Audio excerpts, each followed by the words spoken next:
Class 12th में ITF में अपन ने इन्वर्स ट्रिग्नोमेट्रिक फंक्शंस के डोमेन रेंज एंड ग्राफ देख लिए थे और हमने एनसीईआरटी की एक्सरसाइज 2.1 सॉल्व कर ली थी। आज अपन सबसे पहले इस पर बेस्ड कुछ क्वेश्चन करेंगे। ध्यान दीजिए, क्वेश्चन नंबर 1 हमारे पास है y equal to cos inverse of greatest integer of x। बोला गया है कि अगर ये हमारे पास ग्रेटेस्ट इंटीजर फंक्शन है तो आपको इस फंक्शन का डोमेन और रेंज निकालना है। क्या निकालना है? डोमेन भी निकालना है और रेंज भी निकालना है आपको दिस क्वेश्चन का। ये हमारे पास क्वेश्चन है। तो देखो भाई, अपन को ये पता है कि ये जो हमारे पास कॉस इनवर्स ऑफ समथिंग है, कॉस इनवर्स ऑफ एक्स होता है, जो y equal to cos inverse of x होता है, इसमें x बिलोंग्स टू होता है -1 से लेके +1 और y बिलोंग्स टू होता है 0 से लेके पाई बहुत क्लोज। तो अगर हम देखें तो ये यहाँ पे जो इनपुट हो रहा है वो ग्रेटेस्ट इंटीजर ऑफ x होगा। तो कॉस में जो इनपुट होता है मसाला, उस मसाला की वैल्यू -1 से +1 होती है। तो कॉस इनवर्स में जो इनपुट हो रहा है यहाँ पे मसाला, that is greatest integer of x। Cos inverse में जो मसाला इनपुट होता है उस मसाला की वैल्यू -1 से +1 होती है। तो इस मसाला की वैल्यू भी -1 से +1 भी होगी। तो ग्रेटेस्ट इंटीजर ऑफ x की वैल्यू कहाँ से कहाँ तक हो सकती है? -1 से लेके +1। अब बात यह है कि भाई जो ग्रेटेस्ट इंटीजर ऑफ x है इसकी वैल्यू -1 से +1 हो सकती है, लेकिन इसकी वैल्यू तो केवल इंटीजर होती है। तो ग्रेटेस्ट इंटीजर की वैल्यू -1 से +1 में क्या हो सकती है? इधर -1 और 0 और +1। अब ग्रेटेस्ट इंटीजर ऑफ x की वैल्यू -1 कब होगी? जब x की वैल्यू होगी -1 से लेके 0। 0 कब होगी? जब x की वैल्यू होगी 0 से लेके 1। और 1 कब होगी? जब x की वैल्यू होगी 1 से लेके 2।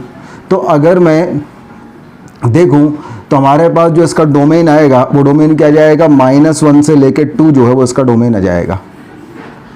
और -1 से लेके 2 जब इसका डोमेन होगा, अब हमारे पास रेंज देखें अपन, तो जब x की वैल्यू -1 से 2 होगी तो ग्रेटेस्ट इंटीजर x की वैल्यू या तो -1 आएगी या 0 आएगी या +1 आएगी। अब जब ग्रेटेस्ट इंटीजर ऑफ x की वैल्यू -1 जाएगी, -1, तो हमारे पास इसका जो y की वैल्यू आएगी वो क्या हो जाएगी? कॉस इनवर्स ऑफ -1, मतलब क्या हो जाएगा? पाई। जब ग्रेटेस्ट इंटीजर x की वैल्यू 0 जाएगी तो y की वैल्यू हो जाएगी कॉस इनवर्स 0, मतलब π/2। जब ग्रेटेस्ट इंटीजर x की वैल्यू 1 होगी तो इसकी वैल्यू हो जाएगी cos inverse of 1। Cos inverse of 1 मतलब कितना हो जाएगा? 0। तो जो y है उसकी वैल्यू या तो 0 होगी या π/2 होगी या पाई होगी। केवल ये 3 वैल्यूज हमारे पास होंगी। तो इस तरीके से हमने इस फंक्शन का डोमेन निकाल लिया और रेंज निकाल लिया। चलिए नोट कीजिए इसको। अब इसको करने की दूसरी मेथड समझिए। हमें क्या निकालना है? डोमेन और रेंज निकालना है। अब अगर हम देखें तो हमारे पास बेसिकली हो क्या रहा है, ये जो x है, ये x जा रहा है ग्रेटेस्ट इंटीजर के पास, तो बाहर क्या आ रहा है? Greatest integer of x। अब ये ग्रेटेस्ट इंटीजर ऑफ x जा रहा है कॉस इनवर्स मसाला के पास, तो बाहर आ रहा है हमारे पास y, जिसकी वैल्यू है cos inverse greatest integer of x। अब ग्रेटेस्ट इंटीजर x में ऑल रियल नंबर जाता है तो जो आउटपुट आता है वो ऑल इंटीजर्स आता है। अपन यहाँ से तो कुछ फिल्ट्रेशन नहीं हो रहा, यहाँ से फिल्ट्रेशन हो सकता है कि कॉसेक इनवर्स ऑफ मसाला में जो इनपुट होता है वो -1 से लेके +1 होता है, इतना हमें पता है। अब अगर यहाँ पे इनपुट -1 से +1 होता है तो ये कॉसेक इनवर्स मसाला ग्रेटेस्ट इंटीजर से बोलेगा भाई तेरी जो वैल्यू -1 से +1 के बीच में बस वही मैं इनपुट कर पाऊंगा। तो ग्रेटेस्ट इंटीजर x क्या बोलेगा? ग्रेटेस्ट इंटीजर x बोलेगा भाई मेरी वैल्यू -1 से +1 के बीच में तो केवल 3 पॉसिबल हैं, एक -1, एक 0 और एक +1। बोले ठीक है, तो मैं ये तीनों वैल्यू इनपुट लूंगा। बोले जब मैं -1 इनपुट लूंगा तो आउटपुट आ जाएगा कॉस इनवर्स ऑफ -1 मतलब पाई। जब मैं 0 इनपुट लूंगा तो आउटपुट आ जाएगा कॉस इनवर्स ऑफ 0 मतलब π/2। और जब मैं 1 इनपुट लूंगा तो आउटपुट आ जाएगा कॉस इनवर्स ऑफ 1 मतलब 0। मतलब आउटपुट या तो 0 आएगा या π/2 आएगा या पाई आएगा। तो यहाँ से अपने पास रेंज तो क्लियर हो गई। रेंज या तो 0 होगी या π/2 होगी या पाई होगी, ये रेंज आ गई। अब इस ग्रेटेस्ट इंटीजर के बारे में बात करें। अब ये ग्रेटेस्ट इंटीजर x कह रहा है भाई मेरा आउटपुट तो या -1 है या 0 है या +1 है, तो x की वैल्यू क्या होगी? तो बात यह है जब ग्रेटेस्ट इंटीजर की वैल्यू -1 होगी तो x की वैल्यू होगी -1 से लेके 0। फिर जब ग्रेटेस्ट इंटीजर की वैल्यू 0 होगी तो x की वैल्यू हो जाएगी 0 से लेके 1। जब ग्रेटेस्ट इंटीजर की वैल्यू 1 होगी तो x की वैल्यू हो जाएगी 1 से लेके 2। तो x की वैल्यू हमारे पास क्या हो जाएगी? बेसिकली -1 से लेके 2 जो है वो x की वैल्यू हो जाएगी। तो x की वैल्यू होगी -1 से लेके 2 और y की वैल्यू होगी 0, π/2 और पाई। तो इस तरीके से ये हमारे पास डोमेन आएगा और ये हमारे पास रेंज आएगी। These are the domain and range of the function. तो नोट कर लीजिए। अच्छा, अगर इसका ग्राफ बनाना चाहें तो आप ग्राफ कैसे बनाओगे? बहुत ही आसान है। भाई x की वैल्यू जब 0 से लेके 1 हो रही है, x -1 से लेके 0 हो रही है, जब x की वैल्यू -1 से लेके 0 हो रही है तो ग्रेटेस्ट इंटीजर की वैल्यू क्या हो रही है, -1, और cos इनवर्स ऑफ -1 की वैल्यू क्या हो रही है, पाई। तो -1 पे वैल्यू पाई है और -1 से 0 तक तो वैल्यू पाई है। फिर जब हमारे पास x की वैल्यू 0 से लेके 1 हो रही है तो ग्रेटेस्ट इंटीजर की वैल्यू 0 हो रही है और cos इनवर्स 0 π/2। तो जब x की वैल्यू 0 से लेके 1 है तो greatest integer of cos inverse of greatest integer of x की वैल्यू क्या हो जाएगी, π/2। तो यह जाएगा। फिर जब x की वैल्यू 1 से लेके 2 है तो ग्रेटेस्ट इंटीजर x की वैल्यू 1 होगी, तो cos इनवर्स ऑफ 1 की वैल्यू 0 होगी। तो जब 1 से लेके 2 जाएंगे तो वैल्यू हमारे पास क्या हो जाएगी, 0। तो this is the graph of cos inverse of greatest integer of x। तो इसका अगर अपन डोमेन देखा तो -1 से 2 हो रहा है, लेकिन 2 पे क्या है, ओपन। और अगर रेंज देखें तो रेंज या तो 0 आ रही, या π/2 आ रही, या पाई आ रही। तो कुछ इस तरीके से ये क्वेश्चन नंबर 1 होगा, नोट कर लीजिए यहाँ तक। क्वेश्चन नंबर 1 के बाद अपन देखते हैं क्वेश्चन नंबर 2। क्वेश्चन नंबर 2 में बोला गया है y इक्वल टू है साइन इनवर्स e की पावर x। बोला गया है भाई आपको इसका डोमेन भी बताना है और आपको इसका रेंज भी बताना है। चलिए देखते हैं, अपन कहानी शुरुआत करते हैं। तो भाई कहानी ये कुछ हो रही होगी कि जो x है, x इनपुट हो रहा होगा e का पावर मसाला में, तो आउटपुट आ रहा होगा e का पावर x। अब e का पावर x जो इनपुट हो रहा होगा वो हो रहा होगा साइन इनवर्स मसाला में, तो आउटपुट आ रहा होगा y मतलब हो रहा है साइन इनवर्स e की पावर x। अब बात ये है e की पावर x में जो इनपुट होता है वो तो ऑल रियल नंबर होता है, लेकिन आउटपुट केवल 0 से लेके इन्फिनिटी आता है। लेकिन साइन इनवर्स x के बारे में बात करें, साइन इनवर्स x बोलता है मैं तो 0 से इन्फिनिटी लेते ही नहीं हूँ। साइन इनवर्स x तो कह रहा है मैं केवल -1 से +1 लेता हूँ, और आउटपुट जो मेरा आता है वो -π/2 से +π/2 बहुत क्लोज आता है। तो पहले यहाँ बात करें, e की power x all real number पे आउटपुट दे रहा है 0 से इन्फिनिटी, लेकिन साइन इनवर्स x जो है वो इनपुट लेता है -1 से +1। तो अगर ये लोग राजीनामा करेंगे तो इन दोनों का कॉमन पार्ट जो है वो इनपुट आएगा। तो एक कह रहा है पॉजिटिव है, एक -1 से +1 है, तो कॉमन पार्ट क्या जाएगा, 0 से लेके 1। मतलब साइन इनवर्स x जो है वो 0 से लेके 1 होगा। अच्छा, e की पावर x की वैल्यू 0 भी नहीं होती, 0 पे ओपन होता है, तो इसकी वैल्यू जो है वो 0 से लेके 1 साइन इनवर्स में इनपुट होगा। देखो भाई क्या ये समझ में आया, एक बार और समझिए इसको। भाई कंसेप्ट ये है कि e का पावर मसाला है, तो e की पावर x में ऑल रियल नंबर इनपुट होता है, तो आउटपुट आता है 0 से लेके इन्फिनिटी। तो सबसे पहली नज़र में देखा जाए तो यहाँ से ऑल रियल नंबर इनपुट होंगे तो 0 से इन्फिनिटी आउटपुट होंगे, और ये पूरे साइन इनवर्स के अंदर घुसे जाएंगे। तो साइन इनवर्स कह रहे हैं अरे भाई रुको रुको रुको रुको रुको, कहाँ तुम अंदर चले आ रहे हो, इतने लोग तो अंदर आ ही नहीं सकते, क्योंकि मैं तो जो है मैं तो केवल -1 से +1 के बीच की वैल्यू लेता हूँ।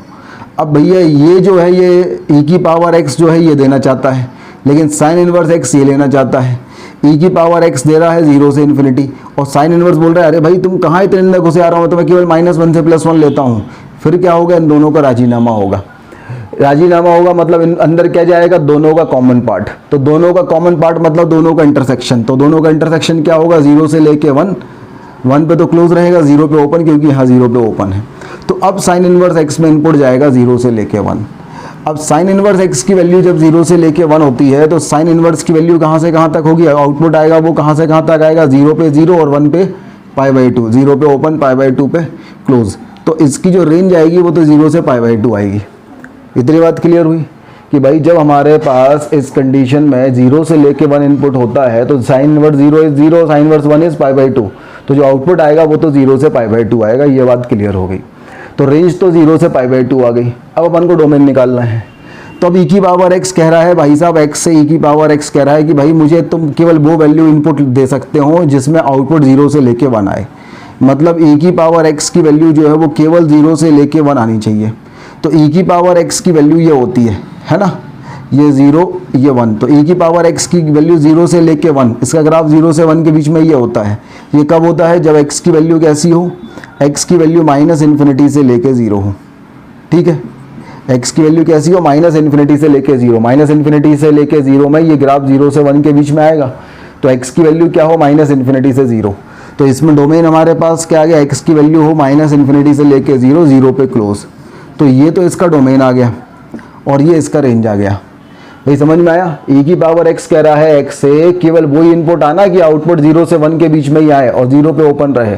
तो फिर देख लिया भाई ग्राफ से कि 0 से 1 के बीच में जो आउटपुट रहे, मतलब 0 से 1 के बीच में ग्राफ कौन सा रहेगा, केवल ये वाला रहेगा। या कि इस वाले ग्राफ में y की वैल्यू 0 से 1 के बीच में है, तो x की वैल्यू कहाँ से कहाँ तक है, ये माइनस इन्फिनिटी से लेके 0 है, तो x की वैल्यू माइनस इन्फिनिटी से लेके 0 आ गई। और यहाँ 1 पे इक्वालिटी थी, 1 आ रहा है 0 पे, तो 0 पे इक्वालिटी रहेगी। तो x की वैल्यू माइनस इन्फिनिटी से 0, 0 पे इक्वालिटी, ये अपने पास आ गया। तो इनपुट हो गया माइनस इन्फिनिटी से 0, 0 पे इक्वालिटी, और आउटपुट आ गया 0 से π/2, π/2 पे इक्वालिटी। तो ये डोमेन हो गया और ये रेंज हो गया। इस तरीके से क्वेश्चन सॉल्व हो गया। नोट कर लीजिए क्वेश्चन नंबर 2। अगला क्वेश्चन देखिए, क्वेश्चन नंबर 3। बोला गया है y इक्वल टू है cos inverse of fractional part of x। इसका डोमेन और रेंज निकालना है। तो क्या हो रहा होगा भाई, सबसे पहले x जा रहा होगा किसके अंदर, x जा रहा होगा फ्रैक्शनल पार्ट ऑफ मसाला के अंदर। तो आउटपुट क्या आ रहा होगा, आउटपुट आ रहा होगा फ्रैक्शनल पार्ट ऑफ x। अभी फ्रैक्शनल पार्ट ऑफ x किसके अंदर जा रहा होगा, कॉस इनवर्स ऑफ मसाला के अंदर। तो आउटपुट क्या आ रहा होगा, आउटपुट आ रहा होगा cos inverse of fractional part of x, और यही वैल्यू तो y है। तो अपन देखें पहले जनरली क्या हो रहा होगा। फ्रैक्शनल पार्ट ऑफ x में इनपुट तो होता है ऑल रियल नंबर, और आउटपुट आता है 0 से लेके 1, ये फ्रैक्शनल पार्ट ऑफ x है। अब जैसे ही 0 से लेके 1 आया, कॉस इनवर्स एक्टिवेट हुआ। कॉस इनवर्स ने बोला भाई मेरे अंदर तो केवल -1 से +1 के बीच के नंबर आ सकते हैं।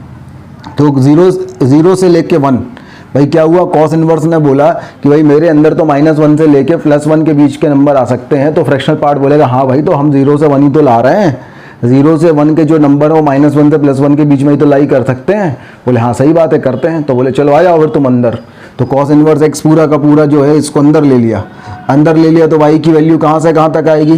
तो कॉस इनवर्स 0 की वैल्यू कितनी होती है, कॉस इनवर्स 0 की वैल्यू होती है π/2, और कॉस इनवर्स 1 की वैल्यू कितनी होती है 0, तो कॉस इनवर्स 1 की वैल्यू 0। तो कॉस इनवर्स 0 की वैल्यू π/2, और 0 पे यहाँ पे क्या है क्लोज, तो π/2 पे क्लोज। कॉस इनवर्स 1 की वैल्यू 0, 1 पे यहाँ ओपन, तो 0 पे ओपन।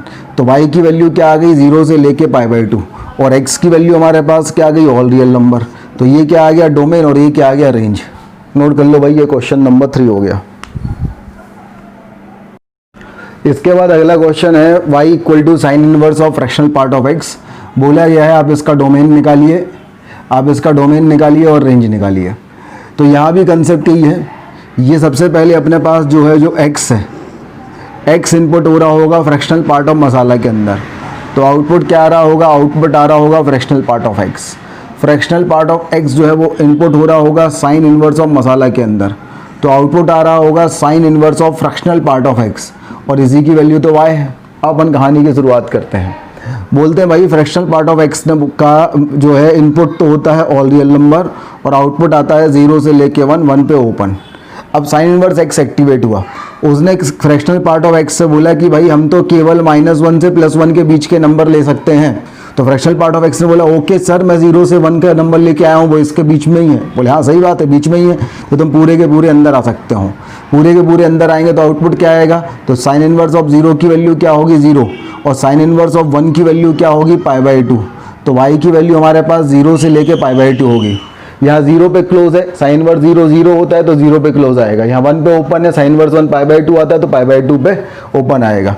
तो हमारे पास y की वैल्यू हो गई 0 से π/2, 0 पे क्लोज, और x की वैल्यू क्या हो गई, ऑल रियल नंबर। तो ये हमारे पास डोमेन हो गया, और ये हमारे पास रेंज हो गया। ये क्वेश्चन नंबर 4 हो गया। नोट कर लीजिए, -8x + 4 टू द बेस 4/5 ये है। इसका भी अपन को जो है डोमेन और रेंज निकालना है।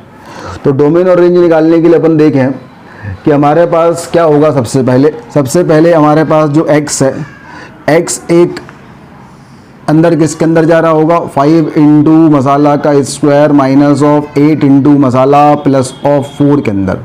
तो आउटपुट क्या आ रहा होगा, आउटपुट आ रहा होगा 5x² minus of 8x plus 4। सही बात है, ये हमारे पास आउटपुट आ रहा होगा। तो इसमें जो है वो इनपुट क्या होता है, चलिए अपन थोड़ा सा मतलब इसको अपन सस्ते में भी निपटा सकते हैं। अब आप ऐसे समझ लीजिए, फिर ये जो है ये इसके अंदर इनपुट हो रहा होगा, ये इनपुट हो रहा होगा log of 4/5 to the base मसाला के। तो ये इसके ऊपर इनपुट होगा, तो आउटपुट क्या है हमारे पास, आउटपुट आ जाएगा यहाँ से log of 5x² minus of 8x plus of 4 to the base 4/5। और ये किसके ऊपर इनपुट होगा, ये इनपुट हो जाएगा कॉट इनवर्स में, कॉट इनवर्स ऑफ मसाला में। तो आउटपुट हमारे पास y आ जाएगा। अब यहाँ से देखना शुरुआत करते हैं। भाई इसमें हमारे पास इनपुट x हो रहा है जो कि ऑल रियल नंबर है। अब इसकी रेंज कहाँ से कहाँ तक होती है, तो इसकी रेंज होती है -dy/4a से लेके इन्फिनिटी, है ना। तो इसका अपन d निकालते हैं, तो d की वैल्यू b² मतलब 64 माइनस ऑफ 4ac, तो 4 × 5 × 4 ये आ गया। तो यहाँ से अपन ने देखा 16 × 4, ये हमारे पास हो गया 64 माइनस ऑफ 80, तो ये आ गया -16। तो -dy/4a की जो वैल्यू आएगी वो कितनी आ जाएगी, -dy/4a की वैल्यू -16 मतलब 16/4a मतलब 4 × 5, तो आंसर हमारे पास आ जाएगा 4/5 से इन्फिनिटी। तो सबसे पहली बात तो ये है कि हमारे पास यहाँ पे जो रेंज आएगी ये वाली, इसकी जो रेंज आएगी, इसकी रेंज हमारे पास 4/5 से इन्फिनिटी आएगी। ये रेंज 4/5 से इन्फिनिटी होगी। तो पहले मैंने तरह नोट कर लें, ये वैल्यू क्या हो जाएगी, 4/5 से इन्फिनिटी हो जाएगी। अब अपन आगे बढ़ते हैं, है ना। तो इतना आपने नोट कर लिया होगा, आगे बढ़ते हैं अपन। तो सवाल ये है, इसकी जो वैल्यू है ये हमारे पास आ रही थी 4/5 से लेके इन्फिनिटी। अब लॉग में जो इनपुट होता है, लॉग में इनपुट क्या होता है, ऑल रियल नंबर नहीं, लॉग में इनपुट होता है पॉजिटिव रियल नंबर। ये पॉजिटिव ही है तो पूरे के पूरे इनपुट होंगे। अपन को पता है ना, log x to the base अगर 4/5 होता तो ये जब डिफाइन होता जब x पॉजिटिव होता, तो यहाँ पे जो मसाला है वो 4/5 से इन्फिनिटी है। मसाला पॉजिटिव होना चाहिए तो 4/5 से इन्फिनिटी पॉजिटिव ही है। तो हम अब यहाँ पे y की वैल्यू निकाल लें। हमने कहा अगर हमारे पास x की वैल्यू ग्रेटर देन और इक्वल टू 4/5 होती है तो उस कंडीशन में log of 4/5, log of x to the base 4/5 की वैल्यू क्या होगी। तो बात इतनी सी है कि जब हम यहाँ पे log लेंगे तो यहाँ भी log 4/5 टू द बेस 4/5 हो जाएगा, परंतु ये बेस 1 से छोटा है, बेस 1 से छोटा है तो साइन ऑफ इनइक्वालिटी इंटरचेंज हो जाएगी। तो इसकी वैल्यू हमारे पास लेस देन इक्वल टू 1 होगी। लेस देन इक्वल टू 1 होगी मतलब -इन्फिनिटी से लेके 1 होगी। तो ये वैल्यू हमारे पास क्या हो जाएगी, -इन्फिनिटी से लेके 1 आएगी। ये चीज़ समझ में आई। इस चीज़ को एक बार और समझिए भाई, इसमें जो इनपुट हो रहा है वो ये इनपुट हो रहा है, मतलब 4/5 से लेके इन्फिनिटी। मान लीजिए x है, x greater than equal to 4/5 है, तो ये क्या हो जाएगा, log x to the base 4/5। तो अगर x greater than equal to 4/5 है तो log x to the base 4/5 की वैल्यू कहाँ से कहाँ तक होगी, log x to the base 4/5 की वैल्यू लेंगे तो यहाँ भी log 4/5 टू द बेस 4/5 हो जाएगा। लेकिन बेस जो है वो लेस देन 1 है। जब बेस लेस देन 1 होता है तो साइन ऑफ इनइक्वालिटी इंटरचेंज हो जाती है, ग्रेटर देन इक्वल टू के लेस देन इक्वल टू हो जाएगा। तो यहाँ से जाएगा log x to the base 4/5 is less than equal to 1। मतलब जब x की वैल्यू 4/5 से इन्फिनिटी ओपन होगी तो हमारे पास जो आउटपुट आएगा वो लेस देन इक्वल टू 1, मतलब -इन्फिनिटी से 1 जो है वो आउटपुट आएगा। अब आगे बढ़े, इतना नोट कर लीजिए पहले। तो इतना अपन ने नोट कर लिया वीडियो पॉज करके। अब आगे बढ़े। अब कॉट इनवर्स में इनपुट हो रहा है -इन्फिनिटी से लेके 1। Cot inverse of -infinity, cot inverse की वैल्यू 0 से पाई होती है, कॉट इनवर्स ऑफ -इन्फिनिटी की वैल्यू होती है पाई, और कॉट इनवर्स ऑफ 1 की वैल्यू होती है π/4। तो हम इसे इज्जत से लिखेंगे तो ये हो जाएगा π/4 से लेके पाई। अब 1 पे क्लोज है तो π/4 पे क्लोज होगा, -इन्फिनिटी पे ओपन है तो पाई पे ओपन होगा। तो y की वैल्यू जो हमारे पास आएगी वो π/4 से लेके पाई आएगी, ये हमारे पास रेंज आ जाएगा। और x की वैल्यू जो आएगी वो हमारे पास ऑल रियल नंबर आएगी, ये डोमेन आ जाएगा। तो इसका इस तरीके से डोमेन और रेंज हमारे पास आ जाएगा। ये नोट कर लीजिए पहले। चलिए, ये आपने नोट कर लिया होगा। अब इसको अपन थोड़ा और दूसरे तरीके से समझने की कोशिश करते हैं। तो भाई दूसरे तरीके से अपन ऐसे समझेंगे कि ये जो हमारे पास कॉट इनवर्स है ना, तो कॉट इनवर्स में जो इनपुट होता है अपन को जो पता है, अगर y इक्वल टू हमारे पास कॉट इनवर्स x है, x belongs to all real number और y की वैल्यू है 0 से लेके पाई, तो कॉट इनवर्स में जो इनपुट होता है वो ऑल रियल नंबर होता है। अब यहाँ पे इनपुट ये हो रहा है, ये लॉग ऑल रियल नंबर हो सकता है, मतलब लॉग की वैल्यू कुछ भी आएगी वो कॉट इनवर्स में इनपुट हो जाएगी, कॉट इनवर्स को कोई दिक्कत नहीं है। अब इस लॉग के बारे में बात करें तो ये लॉग जब डिफाइन होता है जब इसका नंबर पॉजिटिव होता है, मतलब हमारे पास जो है 5x² minus of 8x plus of 4 की वैल्यू ग्रेटर देन 0 होनी चाहिए, इक्वल टू 0 भी नहीं हो सकती। तो हमने इसका d निकाला, इसका d आ गया 64 माइनस 4 × 5 × 4 मतलब -16, -16 आ गया इसका d, मतलब ये ऑलवेज पॉजिटिव होगा, ये वाला ग्राफ बनेगा ऑलवेज पॉजिटिव वाला। तो इसमें x belongs to all real number पे ये ऑलवेज पॉजिटिव होगा, तो इसका डोमेन तो x belongs to all real number हो जाएगा। अब जब x belongs to all real number इसका डोमेन होगा तो इसकी वैल्यू कहाँ से कहाँ तक आएगी, तो हम कह सकते हैं कि हमारे पास 5x² minus of 8x plus 4 की value greater than equal to minus d/4a होती है। तो यहाँ से हम देखेंगे 5x² माइनस 8x प्लस 4 की वैल्यू माइनस डी कितना जाएगा 16 अपॉन 4a मतलब 20, तो ये 4/5 होगी।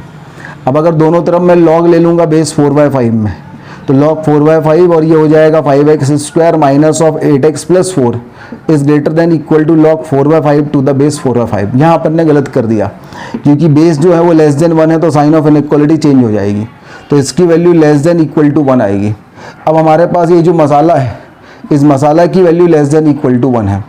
मसाला की value less than equal to 1 है, मतलब यहाँ तक नोट कर लीजिए पहले, मसाला की जो वैल्यू है वो लेस देन इक्वल टू 1 है। मसाला की value less than equal to 1 है, मतलब मसाला की वैल्यू जो है वो माइनस इन्फिनिटी से लेके 1 है। तो कॉट इनवर्स ऑफ मसाला की वैल्यू क्या होगी?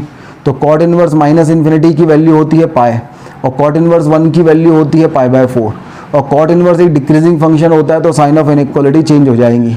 तो इस तरीके से चेंज हो गया। तो y की वैल्यू हमारे पास क्या आ गया, पाई/4 से पाई/4 पे क्लोज और पाई पे ओपन। तो कुछ इस तरीके से हमारे पास ये क्वेश्चन नंबर 5 आएगा। तो नोट कर लीजिए, दिस इज क्वेश्चन नंबर 5। हो रहा है वो है log of 5x² minus 8x plus 4 to the base 5/4। Same है, बस यहाँ पे बेस 5/4 हो गया, वहाँ पे 4/5 था। तो भाई हो क्या रहा होगा, अगर अपन देखें सबसे पहले तो ये जो x है ये इनपुट हो रहा होगा, ये इनपुट हो रहा होगा 5 इंटू मसाला का square minus of 8 into masala plus 4 में। तो जो आउटपुट आ रहा होगा ये हो जाएगा 5x² माइनस 8x प्लस 4। फिर ये जो है ये इनपुट किस में हो रहा होगा, ये हो रहा होगा log 5/4 टू द log मसाला टू द बेस 5/4 में। तो जो आउटपुट आ रहा होगा वो क्या आ रहा होगा, जो आउटपुट आ रहा होगा वो आ रहा होगा log of 5/4 to the base log of 5x² minus of 8x plus of 4 to the base 5/4। फिर ये जो चीज़ है ये इनपुट हो रही होगी किसमें, ये इनपुट हो रही होगी कॉट इनवर्स ऑफ मसाला में। कॉट इनवर्स मसाला में इनपुट हो रही होगी, तो आंसर हमारे पास y आ रहा होगा, that is cot inverse of log 5/4, और ये हो जाएगा 5x² माइनस 8x प्लस 4। ये कुछ इस तरीके से हमारे पास चीज़ें आ रही होंगी। अपन इसको सॉल्व करने की कोशिश करते हैं भाई। तो सबसे पहली बात तो ये हमारे पास एक पॉलिनोमियल फंक्शन है, तो यहाँ पे जो इनपुट होगा वो तो x belongs to all real number होगा। अब ये डोमेन है नहीं है, ये आगे मालूम चलेगा। और जो रेंज आएगी वो माइनस d/4 से लेके इन्फिनिटी आएगी। इसकी जो रेंज आएगी वो माइनस d/4a से लेके इन्फिनिटी आएगी। तो d की वैल्यू अगर अपन निकालेंगे तो हमारे पास सेम पहले वाला क्वेश्चन है, तो 64 माइनस 80 इज माइनस 14, तो माइनस 14 अपॉन माइनस d/4a निकालेंगे तो ये 4/5 आ जाएगा। तो ये वैल्यू 4/5 से इन्फिनिटी है। अब लॉग के बारे में बात करें तो लॉग लेता क्या है, तो लॉग का जो एक्चुअल इनपुट होता है, एक्चुअल इनपुट जो लॉग का होता है वो तो पॉजिटिव होता है 0 से लेके इन्फिनिटी, 0 नहीं होता है। तो लॉग कहेगा भाई मैं तो 0 से इन्फिनिटी वाली चीज़ें लेता हूँ, तुम क्या लाए हो, तो बोले मैं तो 4/5 से इन्फिनिटी लाया हूँ। तो बोले ठीक है, सभी पॉजिटिव हैं, सभी मेरे डोमेन में आती, पूरा का पूरा इनपुट हो जाएगा। तो अब ये पूरा का पूरा इनपुट हो गया यहाँ पे। अब इनपुट पूरा का पूरा यहाँ पे हुआ, तो यहाँ आउटपुट क्या आएगा ये चीज़ समझनी पड़ेगी। तो अगर अपन देखें कुछ इस तरीके से केस है कि x की value greater than equal to है 4/5। अब अगर मैं दोनों तरफ लॉग लगा दूँ, दोनों तरफ लॉग लगा दूँ वो भी बेस 5/4 में, तो log 5/4 to the base x, और यहाँ हमारे पास हो जाएगा log of 4/5 to the base 5/4। अब बेस ग्रेटर देन 1 है तो साइन ऑफ इनइक्वालिटी में कोई चेंज नहीं होगा, तो log x to the base 5/4 की value greater than equal to आ जाएगी -1। तो यहाँ पे जो आउटपुट आएगा वो ग्रेटर देन इक्वल टू -1, मतलब -1 से लेके इन्फिनिटी ये जो है ये अपने पास आउटपुट आएगा। अब जैसे ये अपने पास आउटपुट हो गया, तो कॉट इनवर्स जो है, कॉट इनवर्स एक्चुअल में क्या लेता था, ऑल रियल नंबर। अगर एक्चुअली में देखा जाए तो कॉट इनवर्स एक्स का इनपुट क्या होता है, ऑल रियल नंबर। ये -1 से इन्फिनिटी आ रहा है तो ये पूरा का पूरा इनपुट होगा। अब पूरा का पूरा इनपुट होगा तो आउटपुट क्या आएगा, तो कॉट इनवर्स ऑफ -1 की वैल्यू होती है 3π/4, और कॉट इनवर्स ऑफ इन्फिनिटी की वैल्यू होती है 0। तो ये हमारे पास आ जाएगा 0 से लेके 3π/4, पहले छोटा लिखेंगे फिर बड़ा, और इन्फिनिटी पे जो है ओपन है तो 0 पे ओपन रहेगा, -1 पे क्लोज है तो 3π/4 पे क्लोज रहेगा। तो y की जो वैल्यू है वो क्या जाएगी, 0 से लेके 3π/4 ये y की वैल्यू होगी, और x की वैल्यू क्या आएगी, x की वैल्यू हो जाएगी ऑल रियल नंबर, ये x की वैल्यू होगी। तो इस तरीके से अपने पास डोमेन और रेंज ऑफ दिस फंक्शन आ जाएगा। एक बार और समझ लीजिए इसको। भाई हमारे पास हमने देखा ये फंक्शन बन कैसे रहा होगा, तो हमने देखा x जा रहा होगा इस, तो ये बनेगा x जाएगा 5 इंटू मसाला का स्क्वायर माइनस 8 इंटू मसाला प्लस 4 के पास, तो आउटपुट आएगा 5x square minus 8x plus 4। अब ये जाएगा log 5/4 टू द बेस मसाला के पास, तो आउटपुट आएगा log 5x square minus 8x plus 4 to the base 5/4। ये जाएगा कॉट इनवर्स मसाला के पास, तो आउटपुट आ जाएगा y। तो ये हमारे पास एक पॉलिनोमियल फंक्शन है, क्वाड्रेटिक पॉलिनोमियल। तो इनपुट ऑल रियल नंबर होता है, आउटपुट माइनस d/4 से इन्फिनिटी आता है। तो हमने देखा इनपुट तो ऑल रियल नंबर हो रहा था, आउटपुट 4/5 से इन्फिनिटी आ रहा था। अब लॉग के बारे में बात करी तो लॉग इनपुट लेता है 0 से इन्फिनिटी। तो क्या ये 0 से इन्फिनिटी के बीच में है? बिल्कुल है। तो ये पूरा का पूरा इनपुट होगा। तो पूरा का पूरा इनपुट होगा तो आउटपुट क्या होगा वो अपन ने यहाँ समझा। भाई अगर x की value greater than equal to 4/5 है तो log x to the base 5/4 की वैल्यू निकालना, वो क्या होगी? Greater than equal to -1। Sign greater than base greater than 1 है, साइन ऑफ एन इक्वल कोई चेंज नहीं होगा। तो यहाँ आंसर आएगा -1 से इन्फिनिटी। अब कॉट इनवर्स x का एक्चुअल इनपुट होता है ऑल रियल नंबर, और ये है -1 से इन्फिनिटी, तो पूरा का पूरा इनपुट जाएगा कॉस इनवर्स ऑफ -1, 1 पे π/4, तो -1 पे पाई माइनस π/4 मतलब 3π/4, और इन्फिनिटी पे 0। तो अपन ने जस्ट से लिखा 0 से इन्फिनिटी। इन्फिनिटी पे ओपन था तो 0 पे ओपन रहेगा, -1 पे क्लोज था तो 3π/4 पे क्लोज रहेगा। तो ये हमारे पास आ गया क्या? डोमेन, रेंज, और ये क्या आ गया? डोमेन। इस तरीके से क्वेश्चन नंबर 6 सॉल्व हो गया। नोट कर लीजिए क्वेश्चन नंबर 6 को।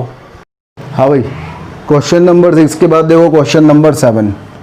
बोला गया है साइन इनवर्स ऑफ -1/√2 प्लस हमारे पास है कॉस इनवर्स ऑफ -1/√2 प्लस हमारे पास माइनस है टेन इनवर्स ऑफ -√3 प्लस हमारे पास है कॉट इनवर्स ऑफ -1/√3। इसकी वैल्यू आपको निकालना है क्या होगी। तो हमने देखा भाई साइन में -1/√3, साइन में 1/√2, अगर साइन में 1/√2 की वैल्यू होती तो π/4 होती। अब ये हमारे पास है साइन इनवर्स ऑफ -1/√2। तो साइन में पता है अगर माइनस अंदर आता तो माइनस एक्चुअल में बाहर आ जाता है, तो -π/4, तो इसकी वैल्यू तो -π/4 हो जाती। फिर सिमिलरली अगर अपन ने कहा कॉस इनवर्स ऑफ -1/√2 तो +1/√2 की वैल्यू तो π/4 होती, और अगर -1/√2 है तो कॉस का जो रेंज होता है 0 से पाई होता है, तो इसकी वैल्यू पाई माइनस π/4, तो ये वैल्यू अपने पास आ जाएगी 3π/4। फिर अपन टेन इनवर्स के बारे में बात करें तो टेन इनवर्स ऑफ √3 की वैल्यू तो π/3 होती है। अब टेन इनवर्स का रेंज -π/2 से +π/2 होता है, तो टेन इनवर्स ऑफ -√3 की वैल्यू -π/3 होगी, तो ये माइनस ऑफ -π/3 हो गया। तो पहले तरह नोट कर लीजिए भाई। चलिए यहाँ तक आपने नोट कर लिया होगा, आगे बढ़ते हैं। इसके बाद अपन कॉट इनवर्स के बारे में बात करते हैं। तो कॉट इनवर्स ऑफ 1/√3 की जो वैल्यू होती है वो π/3 होती है, लेकिन अगर कॉट इनवर्स ऑफ -1/√3 है तो कॉट इनवर्स की रेंज 0 से पाई होती है, तो 0 से पाई में क्या जाएगा? पाई माइनस π/3 मतलब 2π/3, तो ये अपने पास हो जाएगा 2π/3। अपन इसको सॉल्व कर लें तो ये हमारे पास है 3π/4 माइनस π/4, 2π/4 मतलब π/2, और ये है प्लस π/3 और ये है प्लस 2π/3, तो π/3 प्लस 2π/3 कितना हो जाएगा? पाई, और ये हो जाएगा π/2। तो आंसर हमारे पास कितना जाएगा? 3π/2। तो answer of this question should be 3π/2। तो नोट कर लीजिए भाई, sine inverse of -½ is -π/4 -1/√2 -π/4, cos inverse of -1/√2 3π/4, tan inverse of -√3 is -π/3, और कॉट इनवर्स ऑफ -1/√3 प्लस 2π/3, ये माइनस माइनस प्लस हो गया, तो π/3 प्लस 2π/3 इज 3π/3 मतलब पाई, ये 3π/4 माइनस π/4 इज 2π/4 मतलब π/2, और π/2 प्लस पाई इज 3π/2। तो क्वेश्चन नंबर 7 का जो आंसर हमारे पास आया ये 3π/2। नोट कर लीजिए यहाँ तक।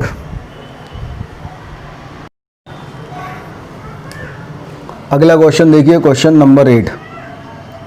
क्वेश्चन नंबर 8 में हमारे पास बोला गया है साइन ऑफ 2 साइन इनवर्स 3/5 जो है इसकी वैल्यू क्या होगी। ये एक नए टाइप का क्वेश्चन है। देखो भाई, हमें इसकी वैल्यू निकालनी पड़ती है। अपन मान लेते हैं इसकी वैल्यू y होगी, तो y इक्वल टू हो गई है साइन ऑफ 2 साइन इनवर्स 3/5। अब हम क्या करते हैं, इस पूरे अंदर वाले आइटम को थीटा पुट कर देते हैं। हम क्या कहते हैं, let 2 sine inverse 3/5 equal to theta. अगर ये थीटा है तो y की वैल्यू हमारे पास क्या होगी, साइन थीटा। अब क्वेश्चन था y की वैल्यू निकालना, y की वैल्यू निकालना मतलब किसकी वैल्यू निकालना है, साइन थीटा की वैल्यू निकालना है। तो यहाँ से अगर अपन देखेंगे तो साइन इनवर्स 3/5 की वैल्यू क्या जाएगी, थीटा y2। तो हम देखेंगे साइन 3/5 की वैल्यू क्या जाएगी, साइन थीटा y2। अगर हमारे पास साइन थीटा की वैल्यू जो है वो 3/5 है तो कॉस थीटा की वैल्यू क्या, कॉस थीटा y2 की वैल्यू क्या जाएगी, 4/5। तो साइन थीटा की जो वैल्यू है वो हमारे पास आ जाएगी 2 sine theta y2 into cos theta y2। तो 2 साइन थीटा y2 मतलब 2 इंटू 3/5 इंटू 4/5, तो कितना हो जाएगा, 24/25। तो आंसर हमारे पास साइन थीटा की जो वैल्यू आएगी वो आएगी 24/25। तो फाइनल आंसर इज 24/25। तो ये चीज़ समझ में आई आपको। भाई इसमें हमें करना क्या है कि ये जो अंदर रखा है इसकी वैल्यू हमने रख दी थीटा, तो ये साइन थीटा हो गया, इसकी वैल्यू हमें निकालना है। और अगर ये थीटा है तो साइन थीटा y2 3/5 था, तो कॉस थीटा y2 4/5 आ गया। तो साइन थीटा इस 2 sine theta y2 cos theta y2 से 24/25 आ गया, रख दिया, आंसर आ गया। अब इसमें लोगों को एक कन्फ्यूजन आता है, बोले अगर साइन थीटा y2 3/5 है तो cos theta y2 plus minus 4/5 क्यों नहीं होगा, आपने माइनस 4/5 क्यों रिजेक्ट कर दिया। वो हमने इसलिए रिजेक्ट कर दिया है क्योंकि हमारे पास साइन थीटा, साइन इनवर्स में थीटा की जो वैल्यू होती है वो क्या होती है, -π/2 से +π/2 होती है। अब अगर हमारे पास ये वैल्यू -π/2 से +π/2 होती है तो उस कंडीशन में थीटा y2 जो होगा, थीटा y2 है ना भाई, हमारे पास ये जो वैल्यू होगी थीटा की जो वैल्यू होगी, थीटा की वैल्यू किसके, sine inverse 3/5 equal to theta y2 है। तो अगर ये थीटा y2 की जो वैल्यू होगी वो -π/2 से +π/2 होगी। अब अगर -π/2 से 0 हो मतलब फोर्थ क्वाड्रेंट में हो तो साइन भी नेगेटिव होना चाहिए, कॉस भी नेगेटिव होना चाहिए। तो और अगर 0 से π/2 फर्स्ट क्वाड्रेंट में होगा तो दोनों पॉजिटिव होना चाहिए। तो या तो दोनों पॉजिटिव होंगे या दोनों नेगेटिव होंगे, समझिए बात। भाई 0 से π/2 में जब होगा, अगर हमारे पास y equal to sine inverse of x है, x की वैल्यू -1 से +1 पे y की वैल्यू जो है वो -π/2 से +π/2 है, सही बात है। तो अगर हमारे पास हमने इसको ले लिया थीटा, तो थीटा की वैल्यू भी -π/2 से +π/2 है, साइन थीटा की वैल्यू x है। तो कहने का मतलब ये है कि भाई अगर हमारे पास साइन थीटा की वैल्यू पॉजिटिव है तो कॉस थीटा की वैल्यू क्या आएगी, पॉजिटिव आएगी कि नेगेटिव आएगी, ±√1 - x² आपने निकाला। तो आपने कहा भाई साइन थीटा अगर पॉजिटिव है मतलब x की साइन थीटा अगर पॉजिटिव है तो थीटा की वैल्यू -π/2 से +π/2 में फर्स्ट क्वाड्रेंट में होगी, या तो फर्स्ट में होगी या फोर्थ में होगी। अगर साइन थीटा y2 पॉजिटिव तो वैल्यू फर्स्ट क्वाड्रेंट में होगी, फर्स्ट में है तो कॉस भी पॉजिटिव होगा। और अगर ये नेगेटिव होता तो ये फोर्थ में होता तो कॉस भी नेगेटिव होगा। कहने का मतलब है या तो दोनों साथ में पॉजिटिव होंगे या साथ में नेगेटिव होंगे, ऐसा नहीं होगा एक पॉजिटिव एक नेगेटिव। तो अगर साइन थीटा y2 पॉजिटिव था तो कॉस थीटा y2 भी पॉजिटिव लिया अपन ने, ठीक है। चलिए तो पहले ये नोट कर लीजिए, इस चीज़ को फिर एक बार और अपन समझते हैं, है ना। अब हमारे पास एक बार और अपन समझे भाई, अगर ये हमारे पास y इक्वल टू था साइन इनवर्स x, हमने इसे थीटा ले लिया, मान लीजिए theta equal to sine inverse x था हमारे पास, तो उस कंडीशन में x की वैल्यू तो -1 से +1 थी, लेकिन थीटा की वैल्यू तो जो थी वो -π/2 से +π/2 थी।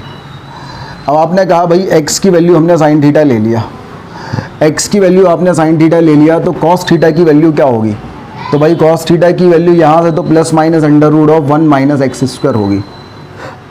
अब हमने कहा अगर x की वैल्यू है पॉजिटिव, अगर x की वैल्यू है पॉजिटिव तो थीटा की वैल्यू कहाँ लाई करेगी, थीटा की वैल्यू लाई करेगी 0 से लेके π/2 में, मतलब फर्स्ट क्वाड्रेंट में। फर्स्ट क्वाड्रेंट में लाई करेगी तो उस कंडीशन में साइन थीटा अगर पॉजिटिव था तो कॉस थीटा भी पॉजिटिव ही होगा, दोनों पॉजिटिव ही होंगे। तो चूंकि साइन थीटा पॉजिटिव लिया था अपन ने, हमने x पॉजिटिव लिया था मतलब साइन थीटा पॉजिटिव लिया था, साइन थीटा पॉजिटिव लिया था तो कॉस थीटा भी कैसा होगा, पॉजिटिव होगा। तो इस वाले केस में कॉस थीटा पॉजिटिव होगा। अब सेम अगर मैंने x की वैल्यू नेगेटिव ले ली, अगर मैंने कहा मैंने x की वैल्यू नेगेटिव ली तो x इक्वल टू है साइन थीटा, तो साइन थीटा की वैल्यू भी नेगेटिव होगी, और साइन थीटा की वैल्यू नेगेटिव होगी, थीटा की वैल्यू थी -π/2 से +π/2। अब साइन थीटा अगर नेगेटिव है इस इंटरवल में मतलब -π/2 से 0 में होगा, मतलब फोर्थ क्वाड्रेंट में होगा, और फोर्थ क्वाड्रेंट में अगर साइन नेगेटिव है तो कॉस भी नेगेटिव ही होगा। तो अगर हमारे पास x की वैल्यू नेगेटिव है मतलब साइन की वैल्यू नेगेटिव है, और साइन की वैल्यू नेगेटिव है तो कॉस की वैल्यू भी कैसी आ जाएगी, कॉस थीटा की वैल्यू भी नेगेटिव आ जाएगी। तो कंसेप्ट ये है कि जब x पॉजिटिव होगा या साइन थीटा जब पॉजिटिव होगा तो कॉस थीटा भी पॉजिटिव होगा, जब साइन थीटा नेगेटिव होगा तो कॉस थीटा भी नेगेटिव होगा। तो इसलिए अपन ने उस वाले केस में अगर साइन थीटा बाई टू 3/5 था तो cos theta by two direct 4/5 लिखा था, -4/5 नहीं लिखा था। तो नोट कर लीजिए, दिस इज क्वेश्चन नंबर 8 और ये एक छोटा सा कंसेप्ट। अब अपन आगे बढ़ते हैं।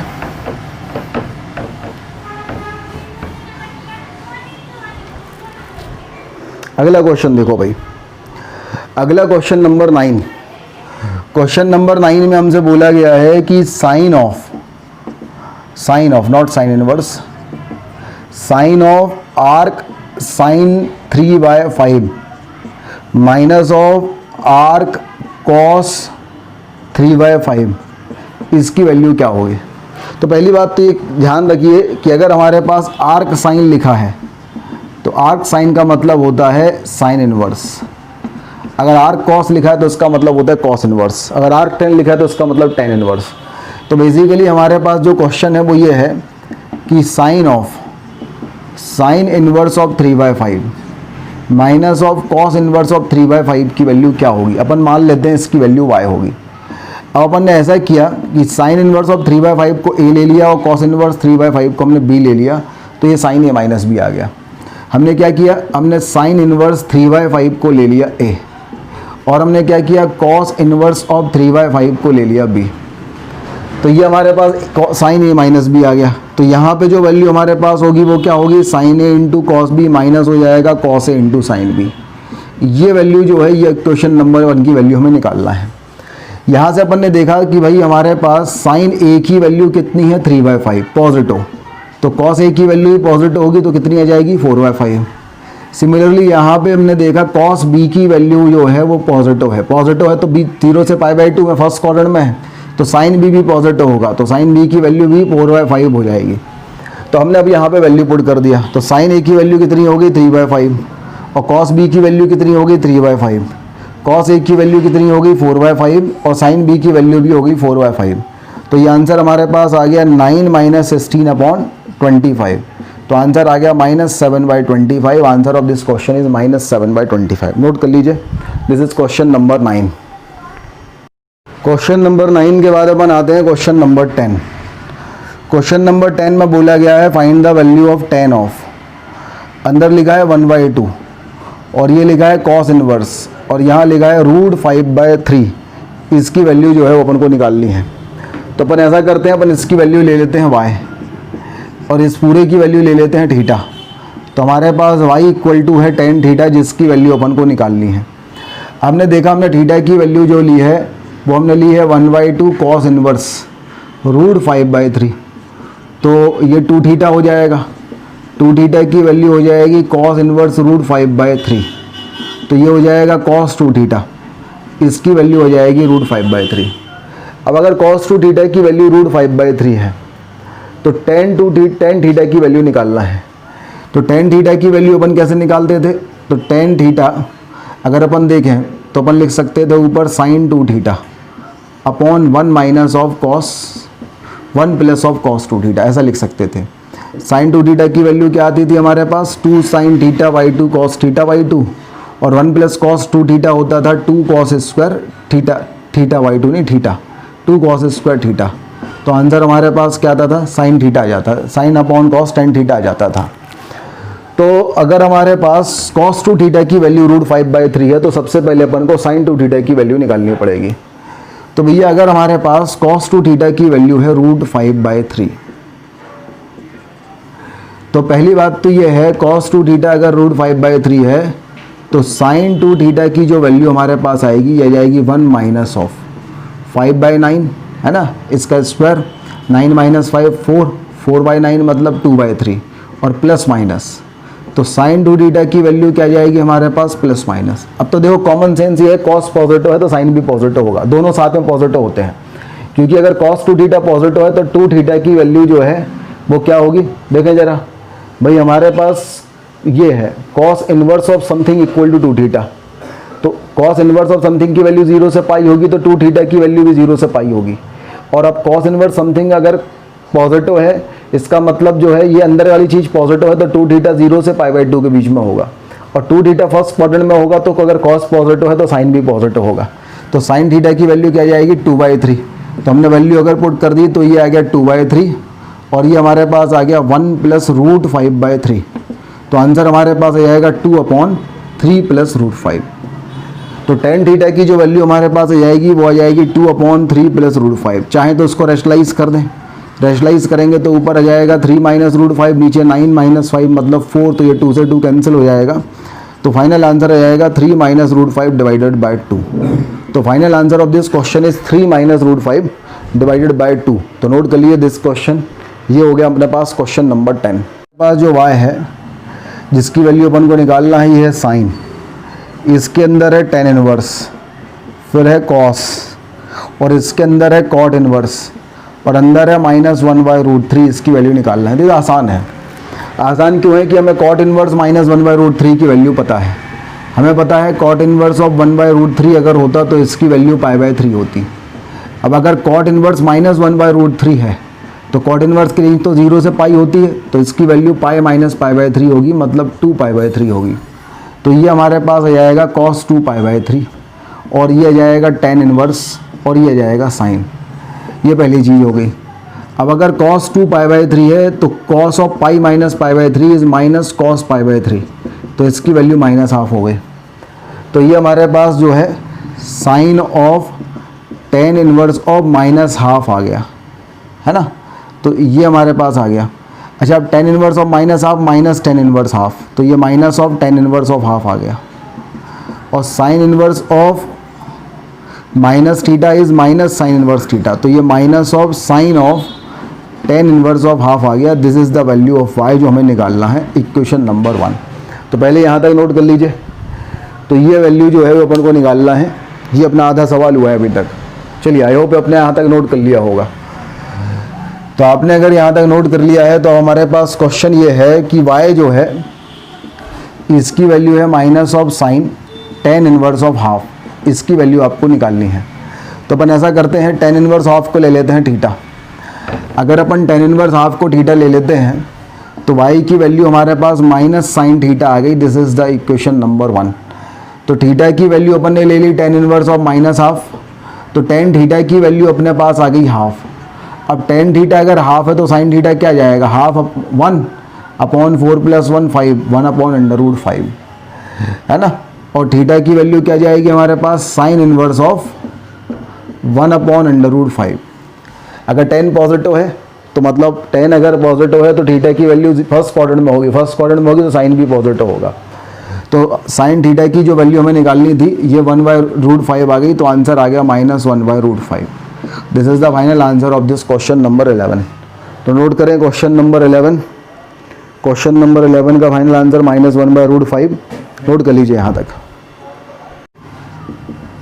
क्वेश्चन नंबर 12 में हमारे पास है sign of tan inverse of 2 plus cos of tan inverse of 2। इसकी वैल्यू निकालो भैया क्या होगी।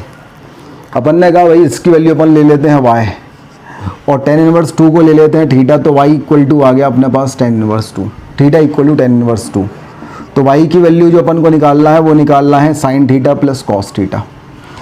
अब भैया हमारे पास tan थीटा की वैल्यू आ गई 2। tan थीटा पॉजिटिव है तो थीटा जो है वो फर्स्ट क्वाड्रेंट में लाई करेगा। तो साइन थीटा की जो वैल्यू आएगी ये कितनी आ जाएगी, 2/4 + 1 5/√5 और कॉस थीटा की वैल्यू आ जाएगी 1/√5। अपन यहाँ पे वैल्यू पुट कर देंगे तो ये हमारे पास हो जाएगा 2/√5 और ये आ जाएगा 1/√5। फर्स्ट क्वाड्रेंट में है तो साइन कॉस सब पॉजिटिव होंगे। तो आंसर आ जाएगा हमारे पास 3/√5। ये अपने पास फाइनल आंसर होगा। तो क्वेश्चन नंबर जो 12 है, क्वेश्चन नंबर 12 का हमारे पास जो फाइनल आंसर आया वो क्या आया, 3/√5। नोट कर लीजिए, this is question number 12। Question number 12 के बाद आओ question number 13।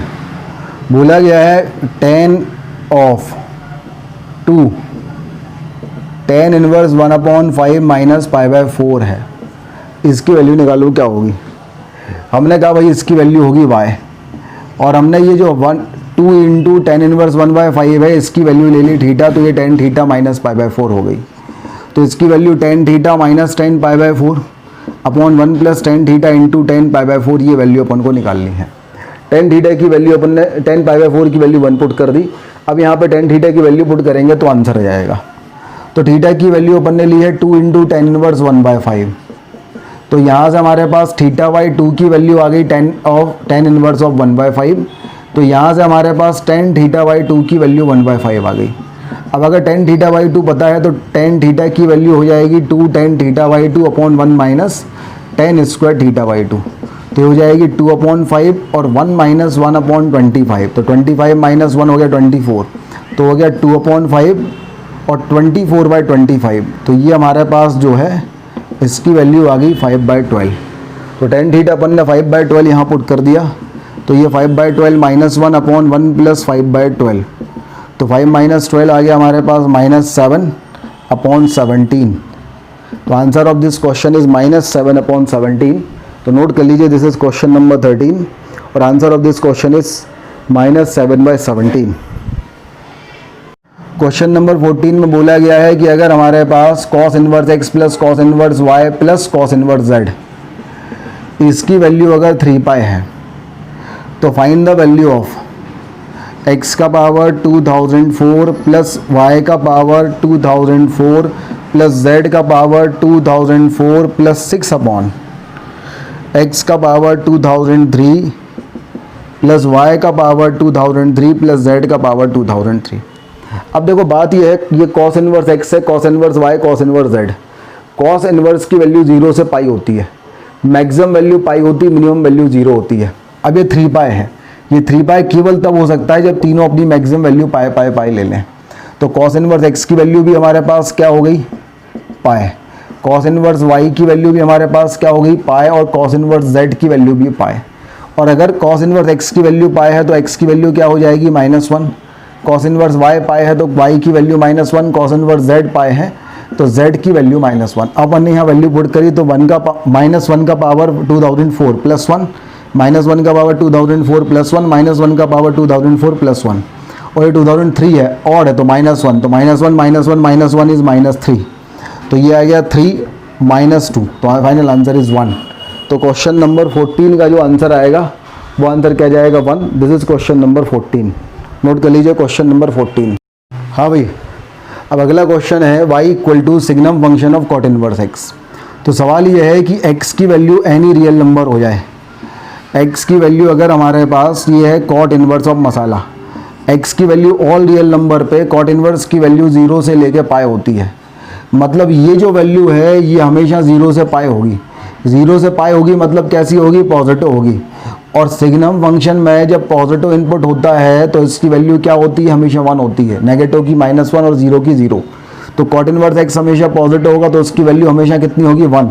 The answer of this question is always 1। तो दिस इज क्वेश्चन नंबर 15। तो बच्चों यहाँ तक अपन ने आज जो है इन्वर्स ट्रिग्नोमेट्रिक फंक्शंस का लेक्चर 3 कंप्लीट किया है, जिसमें अपन ने काफ़ी सारे क्वेश्चंस की प्रैक्टिस की है। इन सभी क्वेश्चन की प्रैक्टिस एक बार और घर पे अच्छे से कर लेना। मिलेंगे नेक्स्ट क्लास में ITF के नेक्स्ट कंसेप्ट के साथ। जब तक के लिए धन्यवाद।